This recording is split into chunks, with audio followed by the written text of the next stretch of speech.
Hello everyone, जय हिंद। आज हम लोग पढ़ने वाले हैं बजट से बनने वाले महत्वपूर्ण क्वेश्चन। तो चलिए शुरू करते हैं। पहले थोड़ी हम ब्रीफ आइडिया ले लेते हैं। तो जैसे हमने क्वेश्चन कवर किया है कि अंतरिम बजट 2024 किसके द्वारा पेश किया है, फिर बजट में क्या क्या घोषणाएं रही हैं उनके बारे में हमने डिस्कस किया है।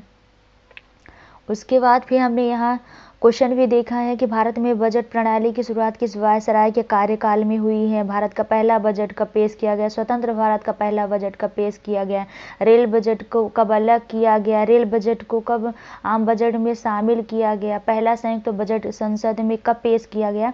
तो हम बहुत सारे क्वेश्चन डिस्कस किए हैं जो एग्जाम की दृष्टि से आपके लिए इम्पोर्टेंट है। हमने सारे क्वेश्चन कवर किए हैं और यकीन मानिए आप इस वीडियो को पूरा देख लेते हैं तो आपको कहीं से भी कोई वीडियो देखने की ज़रूरत नहीं होगी। तो चलिए शुरू करते हैं। पहला क्वेश्चन है, अंतरिम बजट 2024 किसके द्वारा पेश किया गया है। तो इसका राइट आंसर है निर्मला सीतारमण जी, जो हमारी वित्त मंत्री हैं। वित्त मंत्री कौन है वर्तमान में, तो निर्मला सीतारमण जी हैं, उनके द्वारा पेश किया गया है। अगला क्वेश्चन है, लगातार छठी बार बजट पेश करने वाली दूसरी महिला कौन बनी है। तो इसका राइट आंसर है निर्मला सीतारमण जी बनी हैं। नरेंद्र मोदी जी प्रधानमंत्री हैं हमारे देश के, अमित शाह जी गृह मंत्री हैं हमारे देश के, और राजनाथ सिंह रक्षा मंत्री हैं हमारे देश के। थोड़ी इसको भी देखते चलते हैं। आइए देख लेते हैं कि बजट में क्या क्या घोषणा हुई है। उससे पहले हम देख लेते हैं कि हमने पढ़ा है कि अंतरिम बजट पेश किया गया है।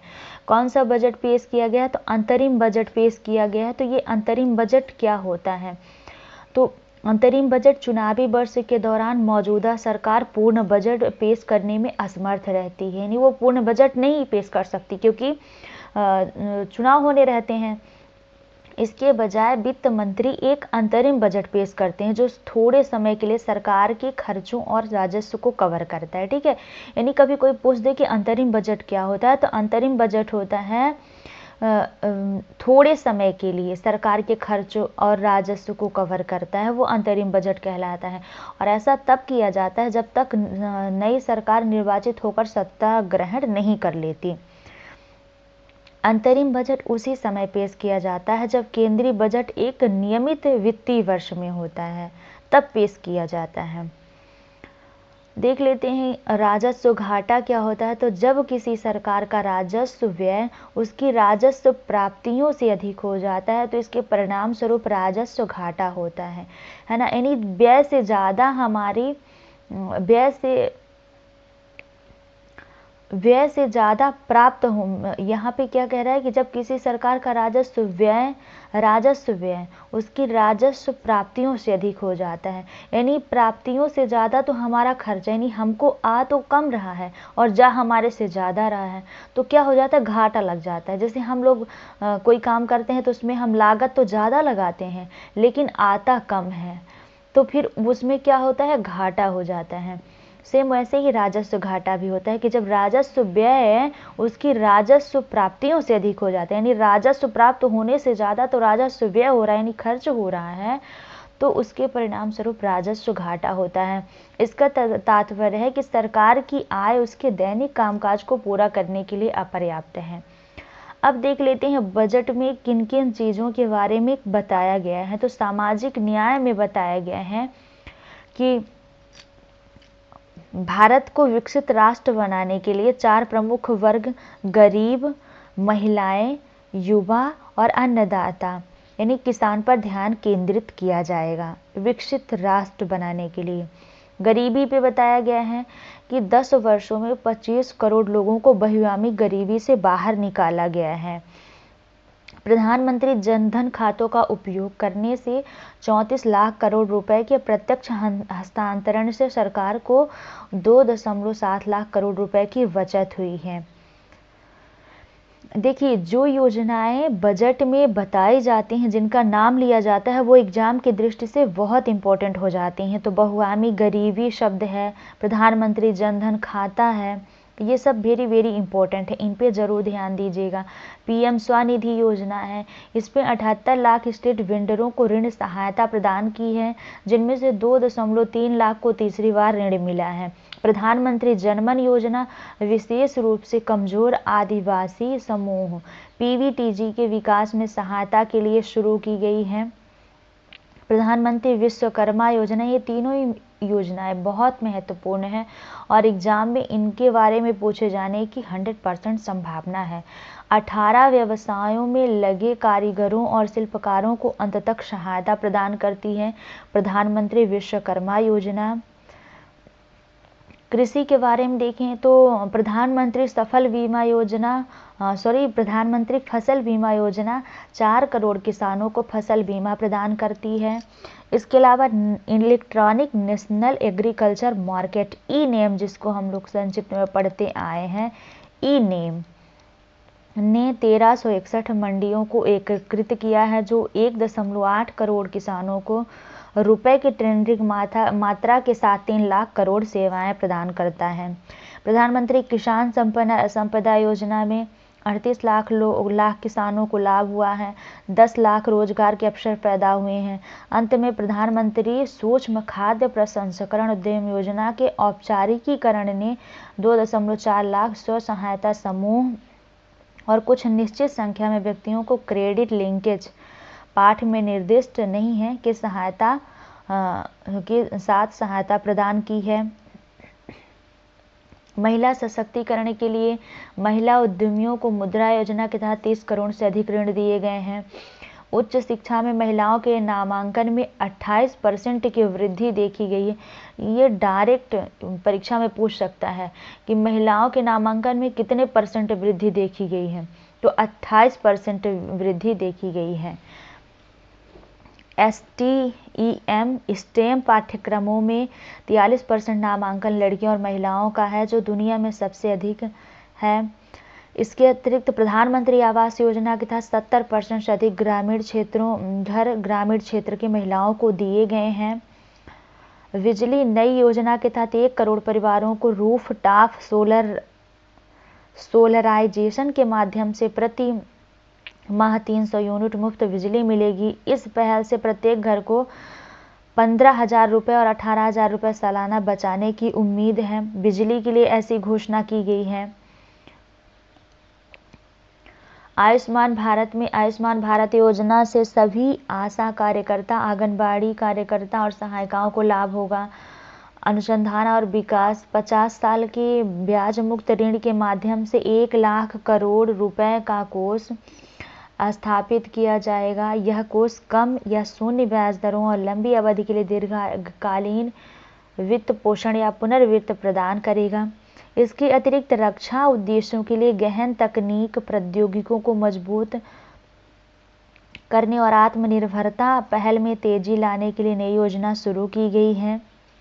रेलवे के लिए पीएम गति शक्ति पहल के तहत 3 मुख्य आर्थिक रेलवे कॉरिडोर कार्यक्रमों की पहचान की गई है। ये कार्यक्रम लॉजिस्टिक दक्षता में सुधार और लागत कम करने के लिए लागू किए जाएंगे। ये 3 कार्यक्रम हैं: ऊर्जा, खनिज और सीमेंट गलियारे, पोर्ट कनेक्टिविटी कॉरिडोर, उच्च यातायात घनत्व गलियारे। इन तीनों पे चर्चा की गई है।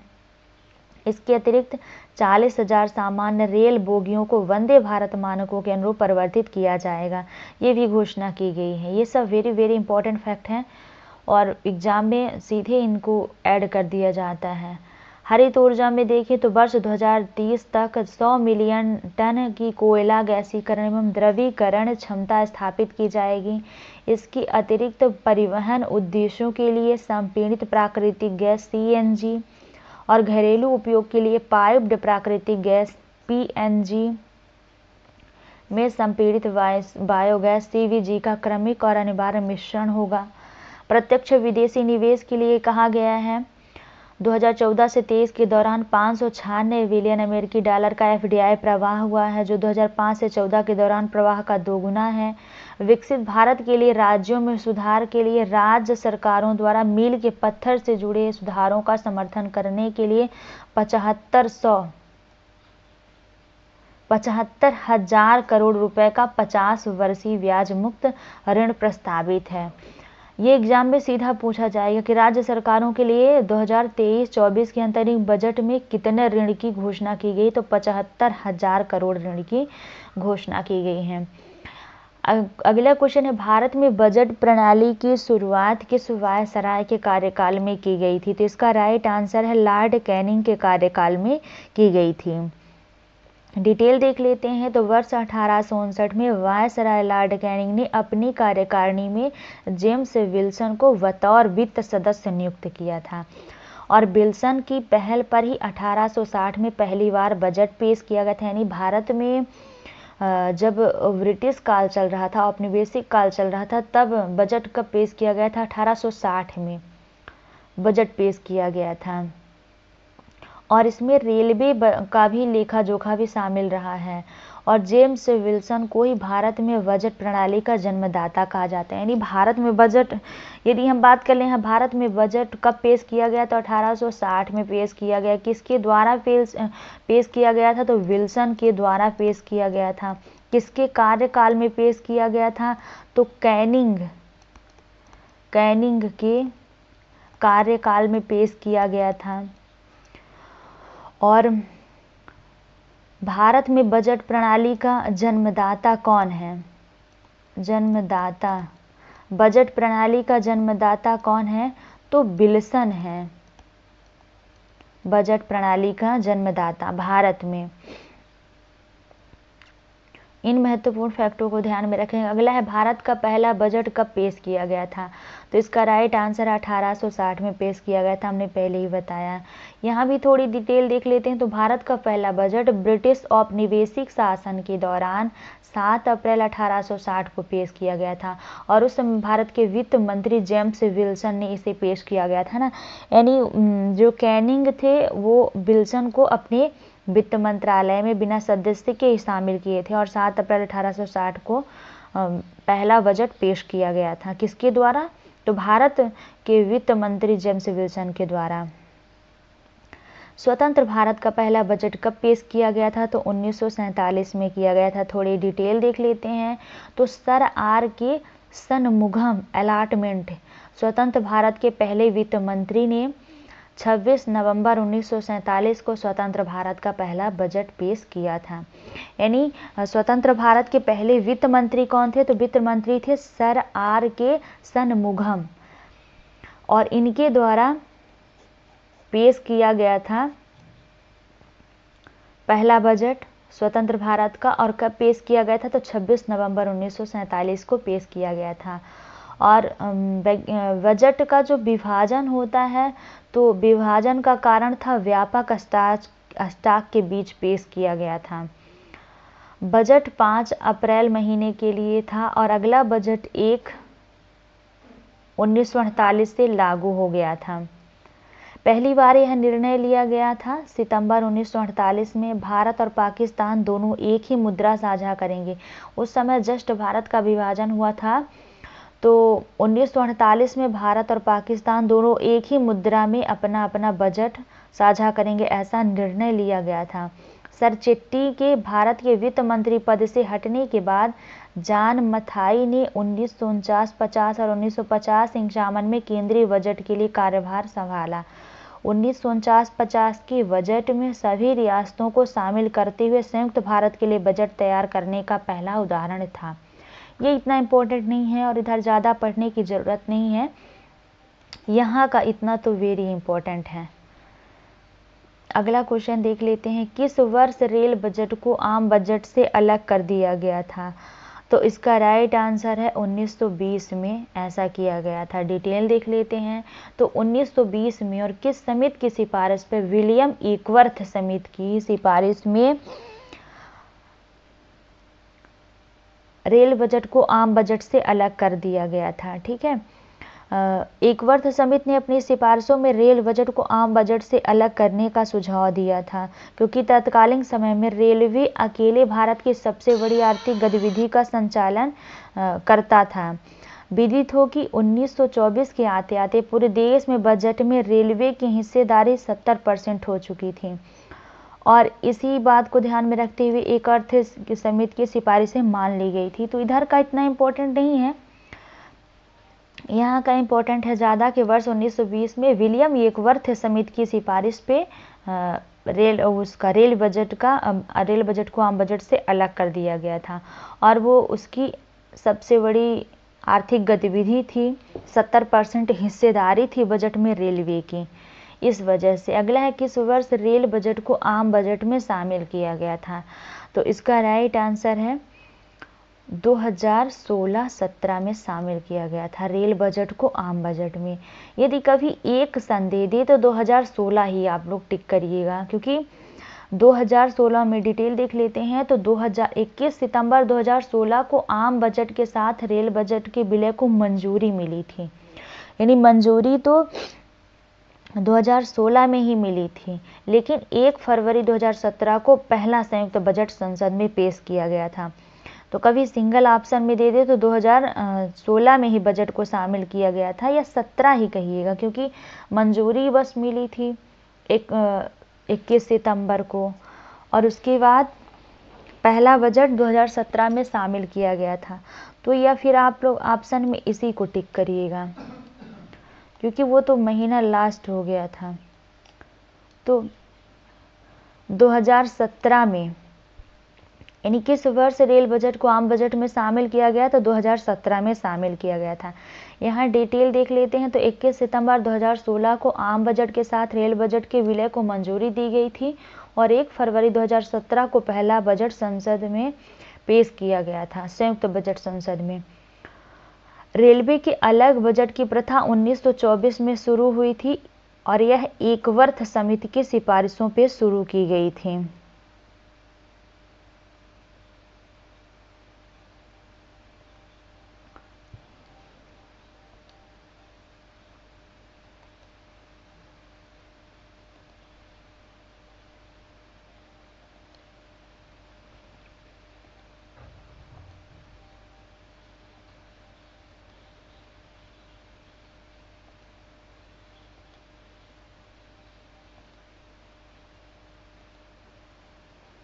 तो किस वर्ष रेल बजट को आम बजट से अलग कर दिया गया था? तो 1924 में किया गया था। यहाँ भी थोड़ी सुधारिएगा, क्योंकि 1920 में समिति का गठन हुआ था और 1924 में इसको अलग किया गया था।